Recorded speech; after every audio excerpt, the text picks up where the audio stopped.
Bonjour YouTube et coucou à tous mes ex, bienvenue dans cette nouvelle vidéo dans laquelle on va répondre à une grande question existentielle, à savoir ce que veulent les femmes. Et on va y répondre en 3 points. Je vais pas vous faire plein de théories, je vais vous donner en fait 3 critères très concrets qui vont vous permettre de mieux comprendre les femmes et de modifier un peu, d'adapter plutôt votre attitude pour paraître plus désirable aux yeux des femmes et séduire plus facilement. Alors j'espère que vous êtes prêts. On est parti. Avant de démarrer, essayez de deviner ce que je bois. À mon avis, vous ne devinerez pas. Quelquefois, des personnes en commentaire tentent des trucs, mais vous ne vous n'y êtes jamais, même pas un peu proche. Donc essayez de deviner. Et nous, on est parti. Alors avant de commencer, je tiens à vous rappeler que le premier appel est toujours gratuit avec moi et je pense que c'est important de le faire parce que voilà, on connaît beaucoup le coaching, enfin tout le monde sait ce que c'est du coaching, mais personne ne sait réellement très précisément en quoi consiste le love coaching. Donc voilà, n'hésitez pas à réserver un premier appel avec moi, c'est sans engagement et ça vous permettra déjà de comprendre ce que c'est le love coaching, mais surtout au-delà de ça, de comprendre et de voir comment moi je pourrais vous aider à justement mieux comprendre les femmes, avoir des relations affectives, sexuelles beaucoup plus épanouissantes que ce que vous vivez pour le moment. Peut-être même d'ailleurs que vous ne vivez aucune relation pour le moment. Je peux également vous aider à développer des stratégies de rencontre si vous êtes seul. Donc voilà.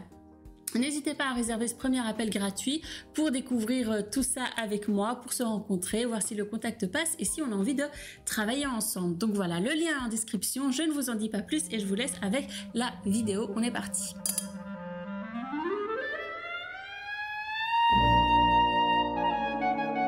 Alors, les 3 critères que je vais vous énoncer, c'est vraiment des attitudes à adopter pour rendre votre comportement plus désirable aux yeux des femmes, pour que vous ayez plus de facilité à séduire et que vous compreniez un peu mieux comment fonctionne le logiciel féminin à l'avenir.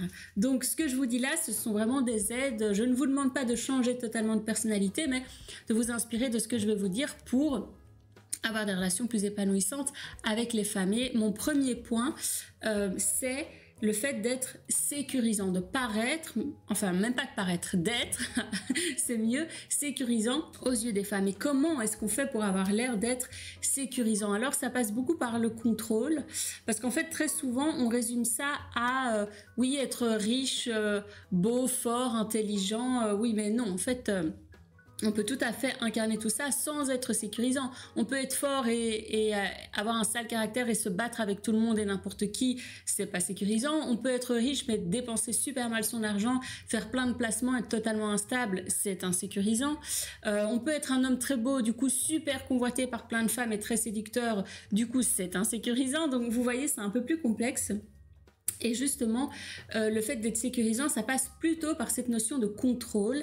Et quand je dis contrôle, c'est à plusieurs niveaux différents. C'est déjà au niveau de vous-même, déjà ne serait-ce qu'au niveau de votre physique. Est-ce que vous avez un contrôle et de la discipline sur vous-même? Donc, est-ce que vous arrivez à avoir une bonne hygiène de vie? C'est-à-dire que vous faites du sport, vous mangez correctement, vous dormez correctement, voilà, vous savez prendre soin de votre peau, vous n'avez pas besoin d'être en couple ou que votre mère ou que vos amis s'occupent de ça pour vous, de vous dire mais enfin va chez le coiffeur, mais enfin fais-toi un nettoyage de peau, c'est bon, vous êtes un grand garçon, vous savez gérer votre apparence, votre hygiène, votre image par vous-même et vous avez la discipline nécessaire pour le faire, parce que du coup c'est sécurisant de savoir que sur le long terme vous êtes fiable et que ces efforts que vous faites et la manière dont vous vous présentez au moment du date, eh bien que c'est du constant. C'est pas un one shot parce que vous essayez de séduire, non, c'est votre standard et vous êtes comme ça tout le temps, votre standing.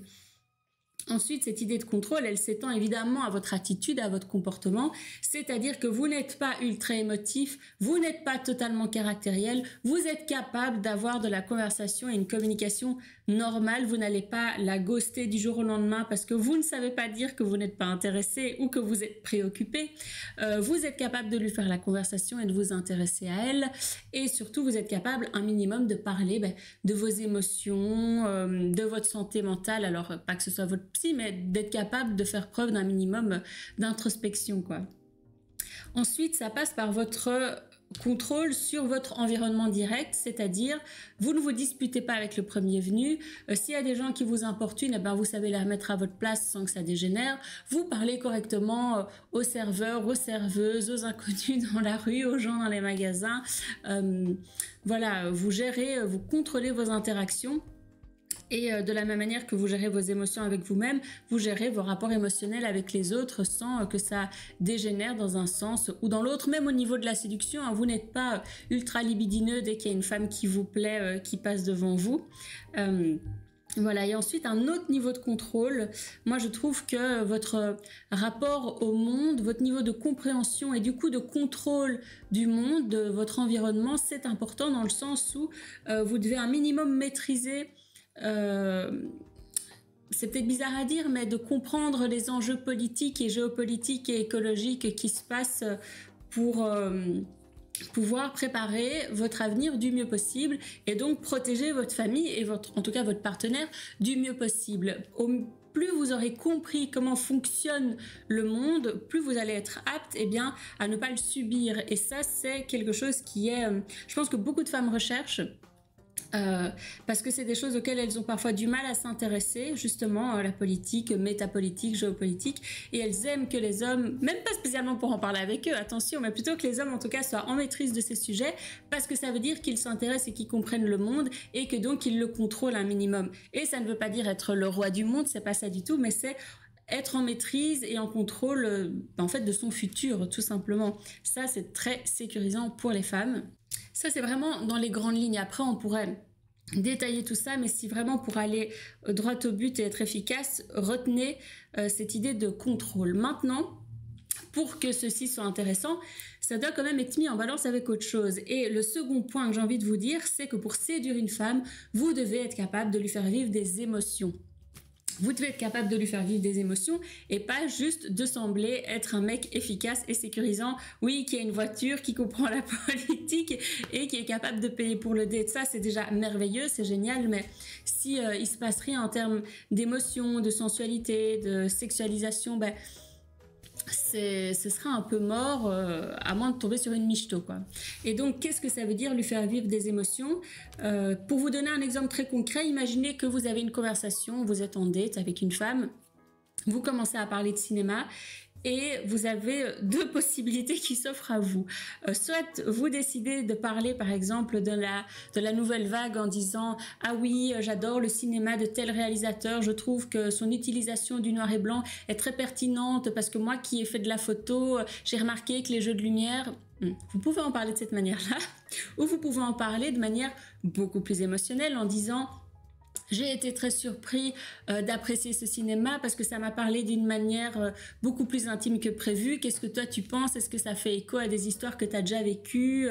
Et si vous réussissez à insuffler de la sensualité, des émotions, de la nostalgie, eh bien la femme va être beaucoup plus impliquée dans cette conversation, ça va lui faire vivre des émotions.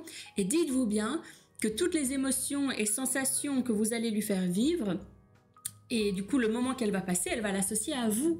Donc, si elle s'ennuie profondément, ou même que vous lui parlez à l'inverse de films d'horreur, de trucs dégoûtants, de meurtres, de vomis, de je ne sais quoi, ben, elle va vous associer à ça aussi. Donc, soyez malin dans vos choix de sujets et dans ce que vous allez lui évoquer, parce qu'après, elle va vous associer à tout cela. Donc, pareil, si vous voulez, ce sont aussi des choses qu'on peut creuser en entretien, en coaching. Comment susciter plus d'émotions chez les femmes? Mais c'est vraiment... ça à mettre en lien avec cette question d'être sécurisant et de faire vivre des émotions, c'est vraiment un peu les deux faces d'une même pièce, je trouve, pour être séduisant, être convaincant et réussir un date. Et le troisième point, j'ai envie de vous dire que vous devez comprendre l'hypergamie féminine. Qu'est-ce que ça veut dire réellement? En fait, une femme ne pourra pas ressentir du désir pour un homme qui ne la domine pas un minimum par un aspect ou l'autre. Alors attention, quand on parle d'un homme qui domine une femme, ça ne veut pas dire qu'il est violent, ça ne veut pas dire qu'il est méprisant, ça ne veut pas dire que même il s'impose particulièrement, ça veut dire qu'il la domine parce que il excelle dans un domaine où elle est moins bonne, et où elle est moins bonne essentiellement parce qu'elle est une femme. Donc principalement le domaine physique, mais il y a certains domaines intellectuels où femmes et hommes, nous ne sommes pas égaux parce qu'on n'a pas les mêmes intérêts et les mêmes capacités cognitives aux mêmes endroits. Bon, Donc c'est très séduisant d'être face à un homme qui, entre guillemets, nous domine par certains aspects, mais aussi parce qu'on y trouve une réelle complémentarité. Et ça, c'est très exaltant parce qu'on a le sentiment d'être vraiment face à un homme dans toute dans tout ce que ça veut dire, dans sa complémentarité par rapport à nous. Donc ça nous fait sentir en fait très femme, et ça c'est très exaltant, et au final il y a peu d'hommes qui nous font sentir comme ça actuellement. Donc n'hésitez pas à incarner quelque chose de beaucoup plus fort dans votre essence masculine, mais bien sûr tout en étant bienveillant, assertif. Mais ne croyez surtout pas que l'humilité, la douceur, la passivité, etc., que ce sont des critères plaisants et séduisants aux yeux des femmes. Pas du tout. Comprenez vraiment cette logique d'hypergamie féminine, comprenez comment vous l'approprier pour sembler plus désirable aux yeux des femmes. Voilà, je pense que dans les grandes lignes, je vous ai tout dit. Je me répète, mais encore une fois, si vous voulez creuser tous ces sujets et que ça n'est pas... et que ça vous semble flou, et surtout que vous ne savez pas comment vous approprier ces concepts pour les mettre en pratique dans vos rapports avec les femmes, réservez votre premier appel, on en discute ensemble et vous verrez que c'est beaucoup plus simple que ce que vous ne pensez pour le moment. Donc, n'hésitez pas à réserver ce premier appel gratuit. Le lien est en description. Moi, je vous dis à la semaine prochaine. Bisous YouTube et bisous à tous mes ex.